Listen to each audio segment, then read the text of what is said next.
Look at the shift away from a national economy to a global economy. The concept of a world community has been with us for years, so it's no surprise that Coca-Cola, the #1 world brand, captured the dream and sent it around the world. I'd like to buy the world a home and furnish it with love. Grow apple trees and honey bees and snow white turtle doves.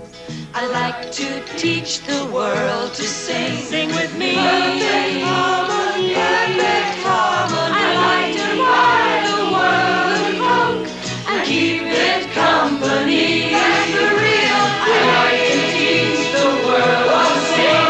In perfect harmony. Perfectly. And I'd like to buy the world a Coke and keep it company.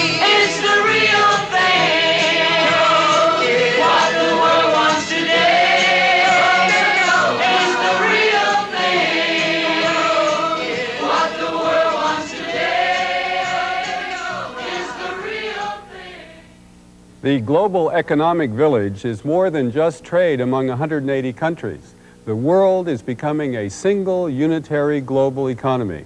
The jet airplane and communication satellite brought the world closer together.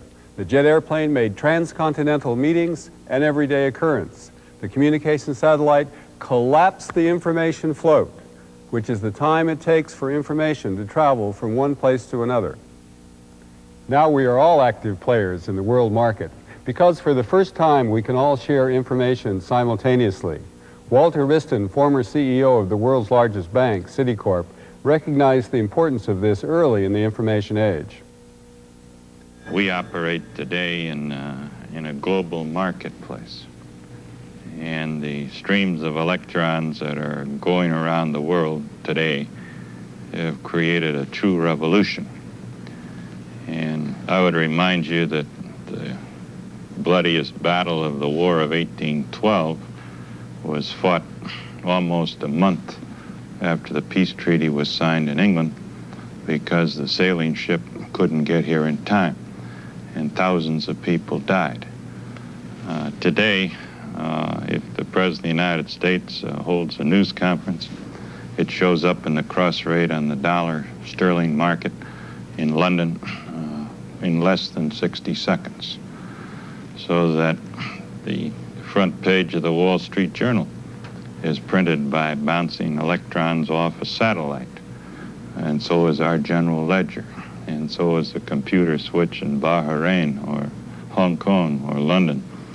So we have tied together a database in the world which is capable of telling anybody, anywhere in the world, almost anything immediately. With the third world now becoming enfranchised in the global market, the world is in the process of a redistribution of labor and production, a resorting out of who's going to make what. Natural resources and low-cost labor make the third world the ideal candidate for the task of manufacturing, and the developed world is taking up new roles in the information economy. In the 50s, the United States made about 80% of the world's cars. By the 1980s, our share had gone down to about 25%. The new industrial champion is Japan, but that's a little like a new champion in a declining sport. The challenge for developed nations today is to let go of the old industrial era and embrace the opportunities of the new information economy. Businesses that depend entirely on heavy industry would do well to diversify, and not just in the electronic sector. Biology, for example, is replacing physics as the growth area in science.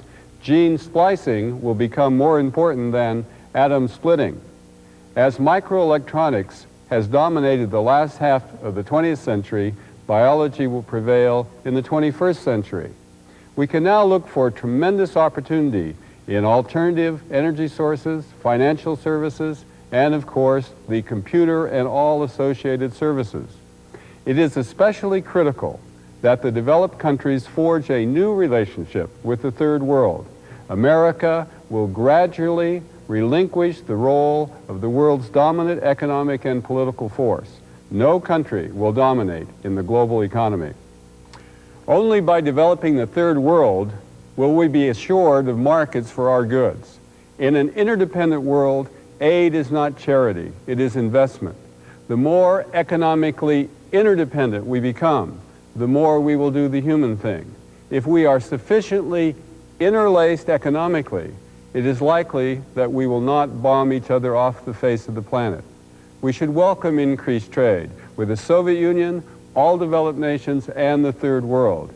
In fact, it is a real possibility that the path to world peace lies through world trade.